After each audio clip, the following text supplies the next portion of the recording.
आँख बंद करके हम बैठ गए, हनुमान जी का ध्यान किया, हनुमान जी को याद किया और मेडिटेशन किया।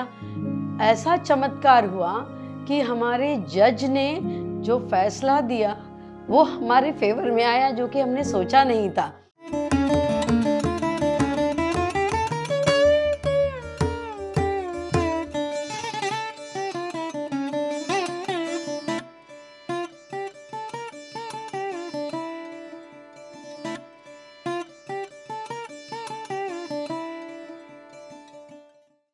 मैं श्रीमती ज्योति कुलकर्णी भिलाई से हूँ।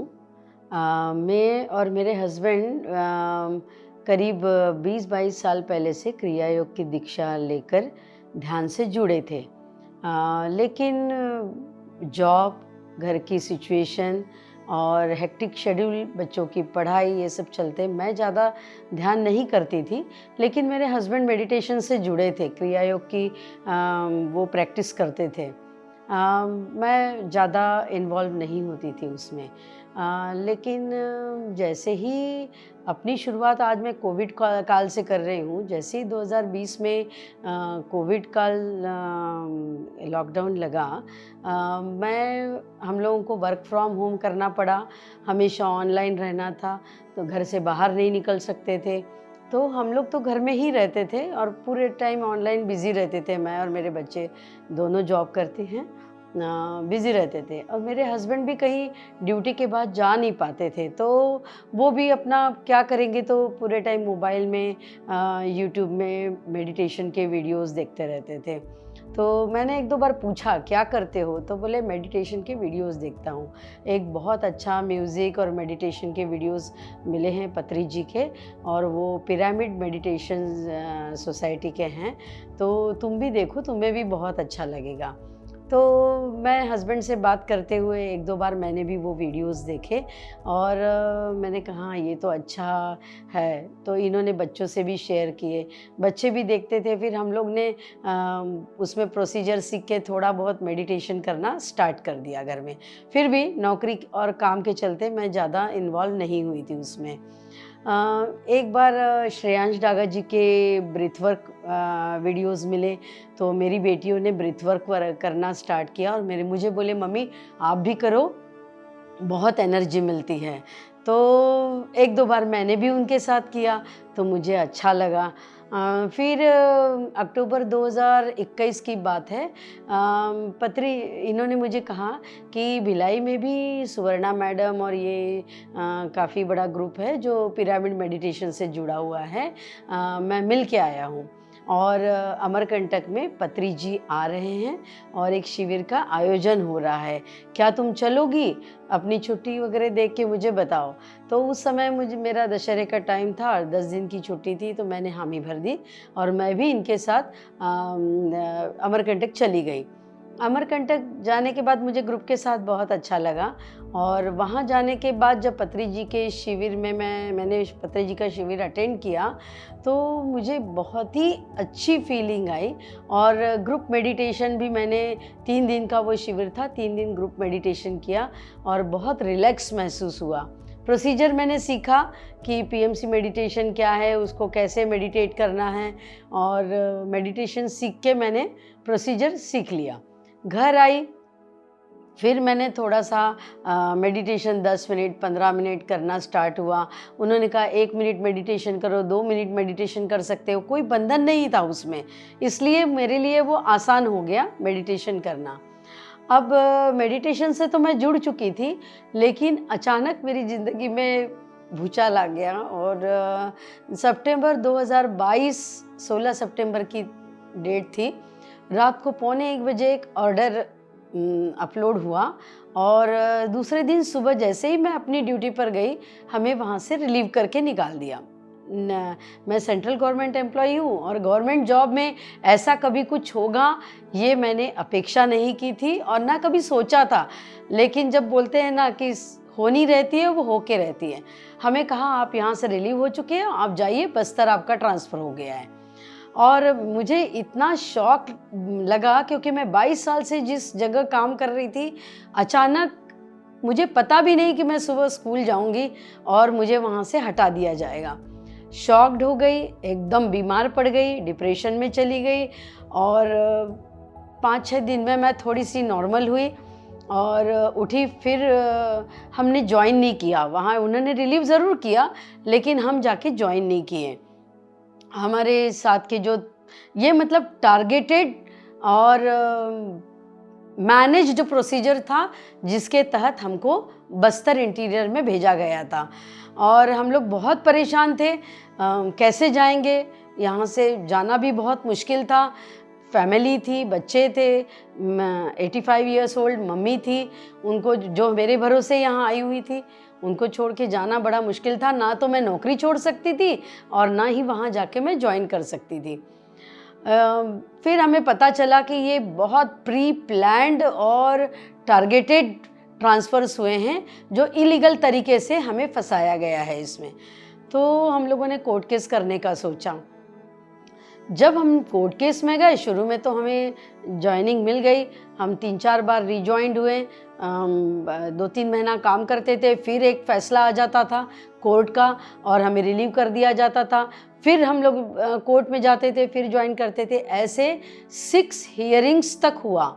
3 हियरिंग कैट में चली, ट्रिब्यूनल में, सेंट्रल ट्रिब्यूनल में, और 3 हियरिंग हाई कोर्ट में चली। और ऊपर से पूरा प्रोसीजर दिल्ली से लेकर स्कूल लेवल तक पूरा मैनेज्ड था। ये हमारी समझ में आ गया था कि इन लोग जानबूझ के हमें परेशान कर रहे हैं और टारगेट कर रहे हैं। तो हम लोगों ने कहा नहीं, हम फिर लड़ेंगे। हमने अपने वकील को ट्रेन किया, जितने एविडेंस उन्हें चाहिए थे, जो डॉक्यूमेंट्स उन्हें चाहिए थे प्रोड्यूस करने के लिए, हमने प्रोड्यूस किए। लेकिन फिर भी हमें 6th हियरिंग में भी ये कहा गया कि ये केस आपके फेवर में नहीं जाएगा, आप यहाँ हार जाओगे और you have to go and join in Bastar. So हम लोग बड़े डिप्रेशन में थे। हमने कहा नहीं, हम जाके कोर्ट में जाके लास्ट हियरिंग में हम बैठेंगे। हम 25-30 टीचर्स जाके वहाँ बैठ गए और हम पूरा मान चुके थे कि ये फैसला हमारे हक में नहीं आने वाला। वहाँ हमने मेडिटेट किया कोर्ट के हॉल में और आंख बंद करके हम बैठ गए, हनुमान जी का ध्यान किया, हनुमान जी को याद किया और मेडिटेशन किया। ऐसा चमत्कार हुआ कि हमारे जज ने जो फैसला दिया वो हमारे फेवर में आया, जो कि हमने सोचा नहीं था कि हमारे फेवर में वो आएगा। और जज ने उस केस को ही टर्न कर दिया, पूरा यू टर्न हो गया केस। और केस को उन्होंने रैशनलाइजेशन, रीडिस्ट्रीब्यूशन एंड डिस्क्रिमिनेशन में कन्वर्ट कर दिया, जो कि एक ट्रांसफ़र केस था, सिंपल ट्रांसफ़र केस, और फैसला हमारे हक में दिया। 6th राउंड में हम लोग जीते। लेकिन ये भी हमारे केस का अंत नहीं था। वो पूरा स्कूल लेवल तक दिल्ली से मैनेज हुआ था। हमें ज्वाइनिंग नहीं दी गई कोर्ट के फैसले के बाद भी, हाई कोर्ट में जीतने के बाद भी हमें ज्वाइनिंग से हमने कहा आप घर में बैठिए, आपको ज्वाइनिंग नहीं दी जाएगी, आप जीते हैं तब भी। फिर जो गवर्नमेंट है, सेंट्रल गवर्नमेंट, एजुकेशन मिनिस्ट्री, उन्होंने ये हाई कोर्ट के फैसले को चैलेंज करके दिल्ली में सुप्रीम कोर्ट में फैसला, मतलब हमारे अगेंस्ट में एक SIT लगाई। और उन्होंने ये कहा कि नहीं, हम इस फैसले को चैलेंज करते हैं। SLP जो बोलते हैं जिसको, स्पेशल लीव एप्लीकेशन, और हमारे फैसले को, हाई कोर्ट के फैसले को ही चैलेंज किया। क्यों? क्योंकि ये जो फैसला पहली बार ऑल इंडिया में पहली बार हाई कोर्ट ने हमारे फेवर में फ़ैसला दिया था, टीचर्स के फेवर में, जो कि सेंट्रल गवर्नमेंट नहीं चाहती थी कि टीचर्स यहाँ जीते। नहीं तो ऑल इंडिया में इस फैसले को बेस बना के सारे हाई कोर्ट्स जो भी हैं ऑल इंडिया के, वो सब टीचर्स के फेवर में देंगे और हम बैकफुट पर आ जाएंगे। तो उन्होंने हमारे फैसले को चैलेंज किया और हुआ भी यही कि जब तक SLP कोर्ट, सुप्रीम कोर्ट में फाइल हुई, ऑल इंडिया में सारे फैसले जो हाई कोर्ट के थे वो टीचर्स के फेवर में आ गए। सो हमें फिर परेशान होना पड़ा, सुप्रीम कोर्ट में लॉयर हायर करना पड़ा।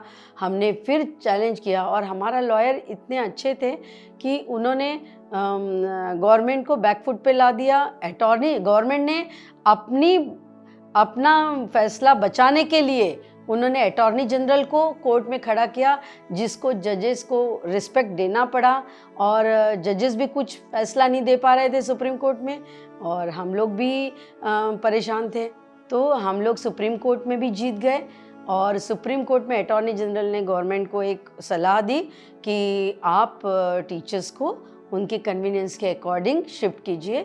तो फिर नया ट्रांसफ़र ऑर्डर आया। हम लोगों ने आज फ़िलहाल मैं रायपुर में जॉइंड हूँ और नौकरी भी अच्छे से कर रही हूँ, घर भी अच्छे से संभाल रही हूँ, और जो मैं चाह रही थी वो हो गया।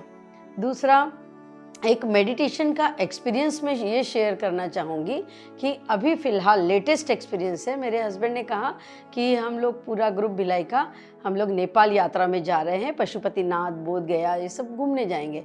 मेरा भी मन था जाऊँ, लेकिन मैं नौकरी के चलते कुछ बोल नहीं पा रही हूँ, क्योंकि अभी अभी मैंने ज्वाइन किया, मैं जा नहीं पा रही।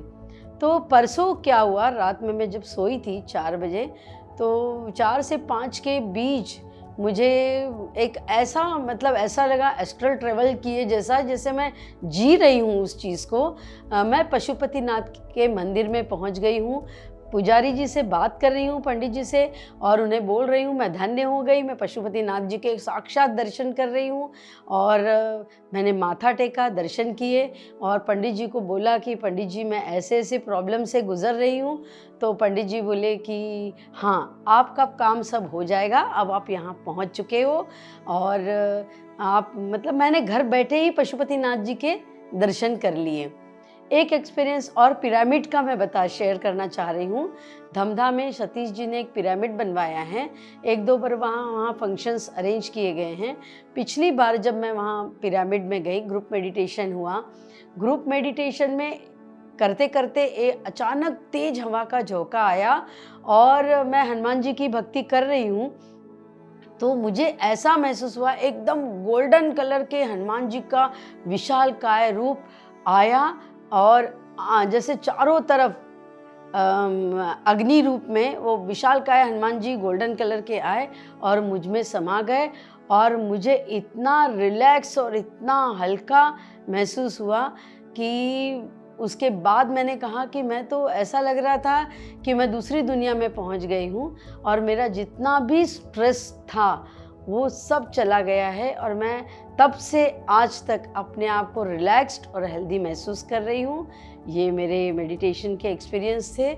हम लोग शाकाहारी हैं, वैष्णव हैं, तो हम लोग कभी भी नॉनवेज प्रेफर नहीं किए। शुरू से शाकाहार रहने से मैंने अपने सराउंडिंग में जो लोगों को देखा है कि जो नॉनवेज खाते हैं उनकी सोच, उनका स्वास्थ्य पॉजिटिव नहीं लगता है, और शाकाहारी व्यक्ति जो है उसकी सोच, उसका स्वास्थ्य, उसके घर का माहौल बहुत पॉजिटिव होता है। इसलिए शाकाहार ही होना ही बेहतर है। मैं सबको मैसेज देना चाहूँगी कि कृपया जो भी आज नॉनवेज खाते हैं, नॉनवेज को बंद कर दीजिए, शाकाहारी बनिए और शाकाहार जगत को अपनाइए। मैं पहले ध्यान नहीं करती थी, लेकिन हमारे जीवन में ध्यान की जो उपयोगिता है वो मुझे ध्यान में आने के बाद ही पता चली। आप जो जो सोचते हो, धीरे धीरे आपको पेशेंस रखना है। कोई चमत्कार नहीं होता है, लेकिन धीरे धीरे पेशेंस रखना है, सारी चीज़ें आपके फेवर में होने लगती है। इसलिए यदि अपनी ज़िंदगी को सुंदर और शांत जीवन, स्वस्थ जीवन और सुंदर जीवन जीना है, तो आपके लिए ध्यान बहुत ज़रूरी है। धन्यवाद सभी को, मेरी तरफ से धन्यवाद।